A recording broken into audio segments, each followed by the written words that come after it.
Europeans were shocked how actually massive is America. Let's react. You know, you really don't realize how big America actually is until you come here. I've lived here for about 4 years now, so I'm used to it. But, oh my God. I live in Texas, right? I could drive 10 hours in a straight line and still be in Texas. For reference, the longest drive I've ever done in England was when I drove from London to Liverpool for a cross-country meet. I found out that America is a bit bigger than Europe. This is the first thing. And state of Texas can fit inside at least Germany and France, if I'm not wrong. Maybe even part of Spain. So Texas is a huge state. And my mum stopped 4 times to piss in a 4.5-hour drive. I remember when I first got here, bear in mind the longest drive I'd done was 4.5 hours. I was here maybe a month and I had to do a 10-hour drive to Alabama. And doing a drive for that long for the first time was fucking rough. But once you've been here, you get used to it, man. Like, I've drove 9 hours to Florida from Texas multiple times. Another crazy thing is that you drive for 10 hours and you're still in the same country. That kind of doesn't stick in my mind. But if you tell anyone in England you're driving 9 hours, miss them with that. Miss them. Correct me if I'm wrong, but I don't even know if you can drive 9 hours in England. And I think in England you can drive around 5 to 6 hours if you drive from the bottom, from the south till the up, the border of Scotland, if I'm not wrong. Still be in England, like. I'm pretty sure you'd get to Scotland by that point anyway. I don't know how far, like, Southampton is from Newcastle. I'd have to do my research, but... It's far away. Yeah. That length of a drive in England, myth. Okay, America is actually massive, isn't it? I don't know how it's taken me so long to really realise this. In a couple of months, we're going to Arizona, a good friend's wedding. It's in Sedona. We have some good friends who live in Orange County in California. And so in my European-sized brain, I was like, oh, it's that side of the country. Let's do a trip where we see them and go to the wedding. And then still European frame of mind, I was like, let's visit them. Let's go to the wedding in Sedona. And then let's do like a couple of the national parks, Grand Canyon. That's actually not too far from the wedding. And then I was like, oh, Mum really wants to see Yosemite. Let's do that too. And without meaning to, it's suddenly like 4 or 5 days of travel to get from Sedona to Yosemite. You could go through about 4 countries in Europe. When I first time found out how big is America and how rich it is with nature, I was also shocked. I was shocked that it's so huge, that you guys have deserts, volcanoes, literally snow, hot weather, like everything, literally everything. In the same amount of time. I am on a mission to see as much of this country as I possibly can, but damn, it's gonna take me a while. Because everything's so spread out. As an American who did not grow up in the United States, I want to talk about this. Everybody who's not from the United States, it's no joke that the United States is massive. I grew up in Japan, specifically Okinawa, Japan, which is like a speck on a map when you look at Japan. Where I grew up, you could not drive for more than like maybe an hour in one direction before you have to make a turn because you're going to end up in the ocean. That's just how small the place is. When I moved back to the US, my parents had moved back a year before I did, and they picked me up from the airport in Texas and took me back to their house. It was a 3-hour drive to go from the airport to their house. 3 hours. That's crazy, never been in man. a car for more than like an hour without like turning or stopping or getting to my destination before. Like that was a super long 3 hours. Are you kidding me? So in Riga, Latvia, to get from the airport to my house, it will be around 40 minutes, 30 minutes, depend is it a rush hour or not. To get to another country, Lithuania or Estonia or Russia, it's around 2 hours of driving through whole country, man. This is how small Latvia is. this, of course, is the United States, the continental United States, and then Alaska and Hawaii. So I live right here in Indiana right now. So I took a road trip last week from Indiana all the way down to San Antonio, Texas. People that are not from the United States, pause this video and comment how long you think it took me to go from Indiana to San Antonio, Texas. Okay, I think it took him around, let's say, 2 days. 2 days. I'm going to give you a minute. Put your comment down, and then I'm going to tell you in like 2 seconds. The answer is 19 hours and 48 minutes.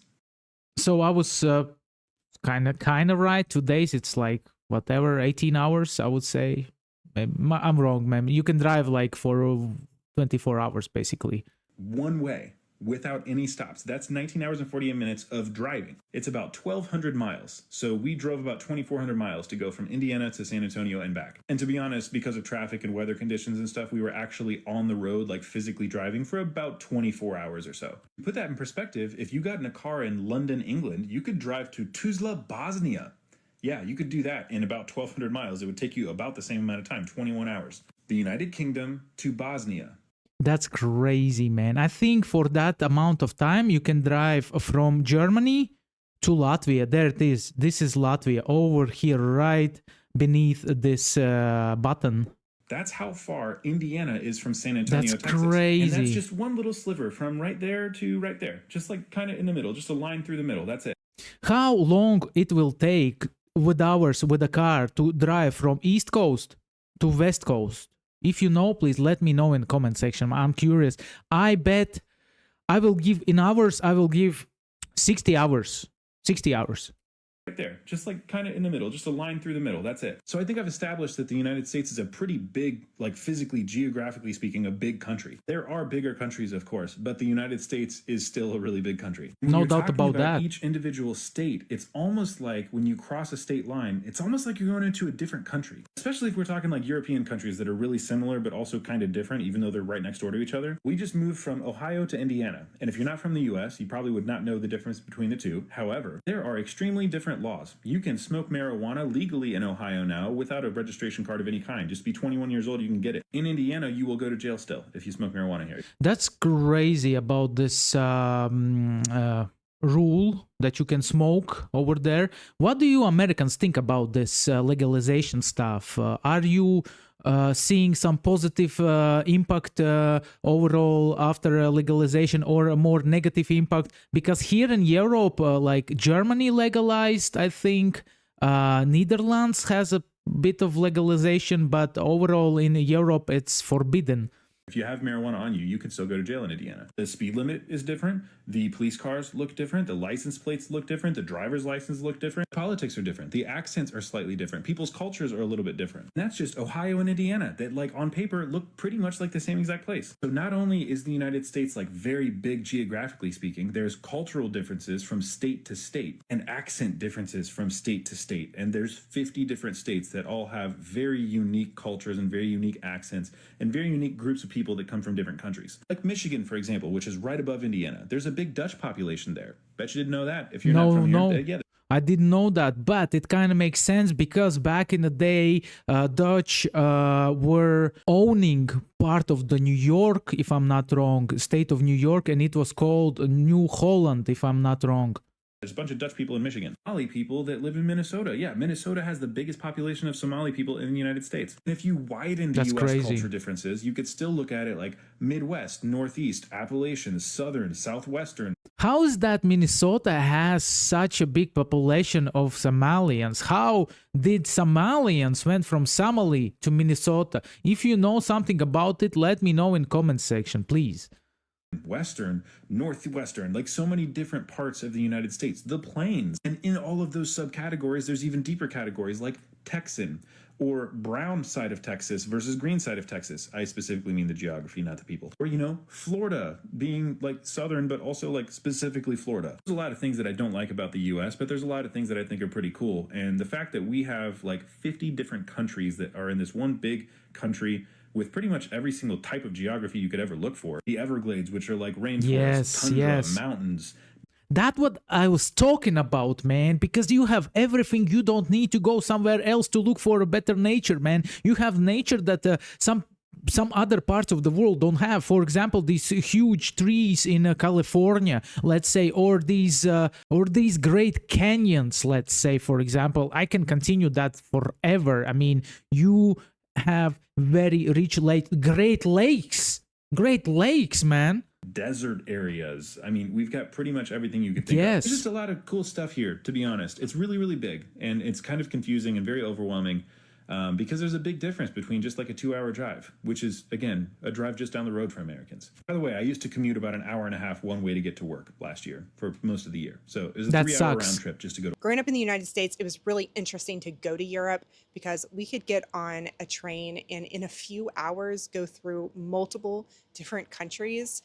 And it was kind of like going through different states, except that as you went through different countries, the language would change. So you would get on a train in France where they spoke French, and then you would go through Germany and then Austria, and they always speak a different language every time you get off at a stop and, you know, try and figure things out. And just the culture is different so quickly. And so it is definitely different how small and concentrated Europe is versus Germany alone has at least 8 neighbor countries: Switzerland, Czech Republic, Slovakia, Austria, Denmark, France, Netherlands, Poland. 8 countries, man. 8 different cultures, 8 different languages. imagine how shocking it would be for a European to come to the US and have That's a true. completely opposite experience. I'm going to clump all of Europe together when I say this, which I know we're not supposed to clump all of Europe together, but have you guys noticed that Europeans seem to have no sense of how big the US is? Yeah. And like, I feel like this education system here is so much better in science, math, most geography, world history, things like that. But the second we start talking about the distance between Disneyland and Disney World in New York, every European that I've spoken with who has never been to the US seems to think you can drive between the three within a few hours of each other, and are always so amazed when I talk about driving from San Diego to San Francisco and it taking maybe 10 hours or so. And people are like, wait, what? It takes 10 hours? How far is that? And seem to have zero clue how big the US actually is. I don't know if just they don't realize that states are bigger than a lot of European countries or what the deal is. But please tell me I'm not the only person who has noticed this. And I think it's so funny how mind-blowing people are when they realize how long it takes to actually drive from city to city in the US. And it's not like here where you can literally go on a train for 30 minutes and be in a different country with a completely different culture. That's another reason why in United States kids can drive already from 16 years of age so that they can go to school, you know, because it's very far away, man, so that the parents don't have to take them to school every time, man. This is the thing. Yeah, please let me know if you guys have noticed that too, or if I'm just making things up. I get a lot of comments from Europeans when I talk about how expensive it is to live in the US, and I talk about how Americans need to own a vehicle and how that increases our cost of living so much. Oh, yeah. And a lot of people just will laugh and be like, just use public transportation. That is just literally not possible in 99% of the US. There is no public transportation. You have to own a vehicle in most places. And even if you are living in a city, the cities that do have public transportation, living downtown is extremely expensive. So you already have to be making pretty good money in order to live in an area that actually has access to good public transportation. I got lucky. I live in a city that is pretty small and compact. You can go from one side of the city to another side for 40 minutes with a car, literally. How this is the capital of Latvia, basically. And we have public transport that goes everywhere over here. So you don't have to own a car, man, over here. You can ride a bicycle or take a public transport.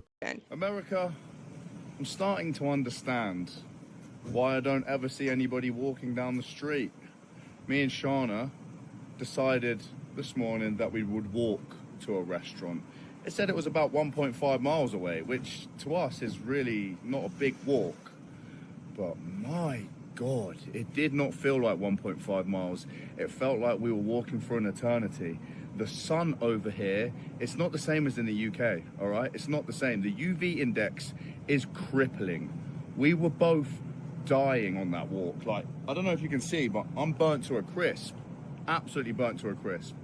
Everything is so spaced out. This place is just too big to be walking anywhere, which isn't necessarily a good thing. Walking is good, but it's just too much. We're not doing that again. Definitely not doing that again. The US If I would live in America straight away, I would buy myself a van. No doubt about that. I would drive a van. And like, because I would be full on American. I would have a cowboy hat. I would have those cowboy boots. Yeah, and on Saturdays I would go to rodeo. No doubt about that. I mean, We'll build subdivisions, neighborhoods where people live in houses. And then 10 to 15, 20, 30 minutes down the road is where they will put shopping centers with grocery stores and all of the other like necessities that you need. That is away from where people live. So you can't even walk there. Nothing is walkable. It's designed for vehicle ownership. Now, the trade-off for that is America is absolutely beautiful. The nature in the US is beautiful. And we have these huge national parks and these wide open spaces and beautiful spaces even between cities. So there is a trade-off there. America is huge and there's so much open space. Everything is just bigger. USA is so reliable on the fuel. I bet like there's a lot of cars in USA, and the fuel is maybe one of the most important resource that America is using right now. Oil. I mean oil. As we're living in America, we really didn't think about the size of the land that comes with the houses over here. We came from a house that had artificial grass in the back garden, wasn't very big, our front garden was paved, and we now have to cut this absolute monstrosity of the garden. Just look at the size of the yard that we have here. Impressive, I agree, that's huge, that's a big territory. This is a whole day job for us anyway when we're doing it with a self-propelled mower.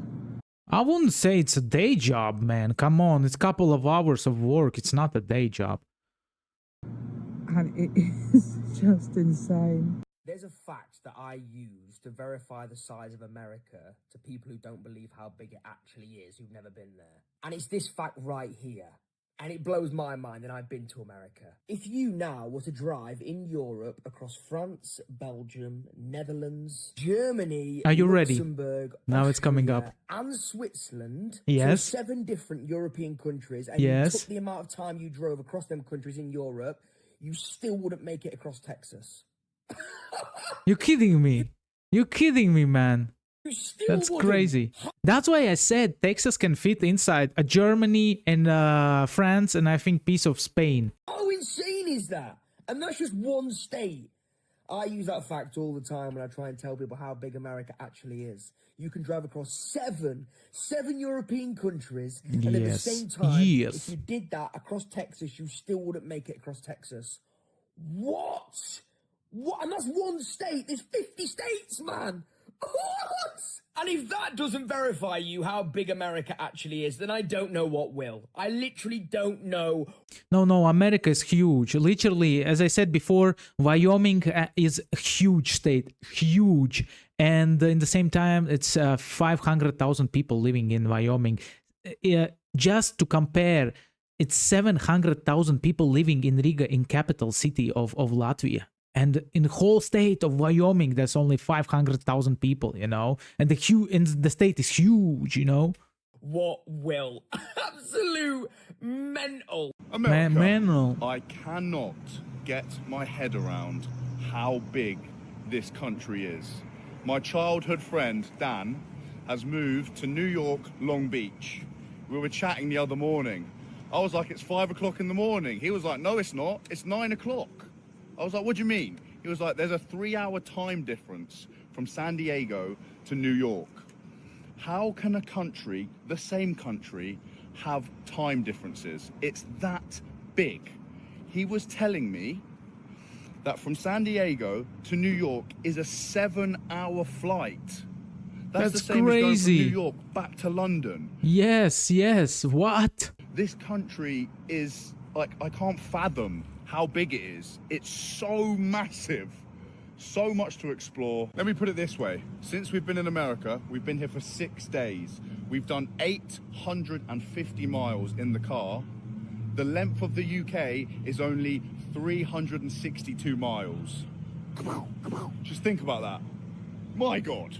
As an American who has been living in France for almost the last 5 years, I still think it's quite funny what we consider to be a long distance for a French person or for an American person. Or the fact that they're continually amazed to figure out that the United States is actually that big. For example, when I say that I'm going back to the US and it takes 8.5 hours to first fly to the first city and then another 4.5 hours to get back home to Denver. That's crazy. And they're like, wow, 4.5 hours of flying in one country. But also being here in France. And when I mentioned like, oh, maybe I want to do a day trip to a place that it's like 45 minutes away. And they're like, oh, that's a bit long for a day trip, no? Or when I mentioned that we drove like an hour and 45 minutes from Metz to Strasbourg for the Christmas markets. And they're like, wow, that's a long way of driving just for one day. But for us, Americans, driving an hour and 45 minutes is pretty normal. If you were to ask me how far it is between point A and point B, I would tell you how many minutes it takes you to get there. I would not tell you how many miles it takes to get there. But I've certainly interacted with people that have scoffed at me for telling them time instead of distance. And it's like, I don't know the distance, I know the time, because I don't care how many miles it is, I care how long it takes me to get there. Exactly. That's what you want to know. You want to know exactly the time, how long it will take to go from point A to point B. It's just more practical. And I know a lot of people say, oh, well, it's an American thing. Like, Americans do that, not the rest of the world. Which, A, I don't think, there's no way that's accurate. And B, can somebody explain to me why they think saying miles is better? Because I can't comprehend that. In my opinion, it's because you guys know that, let's say, for example, 5 miles, 1 mile takes, let's say, for example, 1 hour. And then you just count the miles and then you count the hours and that's it. Easy as that. Yes, maybe some people do live in a crazy consistent world where traveling a mile takes them the same amount of time every time for each mile they travel. But that's just not realistic. The street right outside my house is 35 miles an hour. If I'm going by a school zone, it's 25 miles per hour. No, yeah, if I'm that's getting on true. a highway, it's like 55 miles an hour. If I'm getting on the freeway, it's like 70 miles an hour. Like if I was in a rural area and I wanted to travel 5 miles, it would probably take me 5 to 6 minutes. But if I was in a city and I wanted to travel 5 miles, it could very easily be 20 to 30 minutes. So why would I use miles? I keep seeing TikToks of people talking about how Europeans just do not understand how big the United States is. And as an American who used to live in Europe, this is 100% true. I think a lot of people understand in theory that countries like the United States or Australia, China, or Russia are really big. But until you actually experience it yourself, it's hard to conceptualize just how big that is. And so I'm originally from Seattle, but I was constantly asked questions about New York City. And Let's be honest, most of the Europeans don't know geography. Let's be honest. If you ask them the capital of USA, they wouldn't know, and they wouldn't even know that there's like, they wouldn't be able probably to call most of the countries in European Union. So I'm not surprised that they are surprised, really. a lot of my European friends just did not really understand just how far Seattle and New York really were. For example, when I talked about moving to New York City, I had European friends tell me, oh, that must be so nice to be close to your family again. When my European friends would plan a trip to New York, they would ask if they could come visit me and see where I'm from. Of course, I would always say yes, but also a lot of people didn't realize just how far apart these two cities are. So I came up with a comparison that I'm going to show you now. So if you were to drive from where I grew up in Seattle to New York City, it would be 2,830 miles or over 4,500 I said 60 hours. It shows 42. kilometers. And since I lived for a time in France, I like to compare with the starting point in Paris. So a drive of this same distance could get you all the way from Paris to the Middle East, specifically northern Iraq. And I don't know about you, but for me, this comparison has always helped put that distance into perspective. Or drive to St. Petersburg, Moscow, let's say. Can I say something problematic? Let's I go. don't want to hear nothing from nobody that don't live in the U.S. that thinks you could take a driving day trip from California to New York. I don't want to hear it. I'm sorry. If you cannot grasp how big the U.S. is geographically, nevertheless all the other nuances on how this country operates and the way that this country has us by the throat in so many different ways, which is what we're fighting against. I really don't want to hear you talk about how simple it is to take down this administration. I don't. I don't understand how it's possible that the guy went from Indiana to Texas, if I'm not wrong, for 19 hours. But in the same time, it shows that from New York to LA, it takes 42 hours. But the distance is bigger. I'm confused, man. US geographically by area is 3.8 million square miles. Do you hear me? Do you hear me? For I don't know. reference, That's a lot. I don't understand square miles. I'm dumb when it comes down to square miles. I'll be honest with you. I just every time somebody says something about square miles, I have just blank picture in my mind. France, which is the third largest country in Europe, is 210,000 square miles. 210. Ukraine, second largest country in Europe behind Russia. She's smart. Is 233,000 square miles. 3.8 million. That's crazy. Yes. See, the thing is, right, the reason why I know I'm making a blanket statement here. I'm very aware. I'm also aware that it is understandable for people not in the US to have a lot of anxiety about what we're doing right now. Very aware. Okay. But it's the commentary and the way that people consistently come at us, and in my experience, historically, even me this past year around this, that is extremely frustrating. Like, Europeans are used to get to a neighbor country for 2 hours. What do you want from them? They are used to being very close. This is the European logic, at least in my head. It's always like, I want a train somewhere nearby my house. I want a job somewhere nearby my house. I want to go somewhere with the car nearby my country, you know? At least in my hand, it was always like that. And maybe other Europeans think differently, you know, but my logic is like that always. So everything is close in Europe. We have Latvia borders with Russia, Estonia, Lithuania, to go to Belarus, by the way, 4 countries we have border with. And also to go to each of their countries, it takes around 2 hours, not more, not less. Thank you for staying till the end of this video. Yeah, thank you for watching, and see you in next reaction videos. Like, subscribe, click the bell for notification, and bye.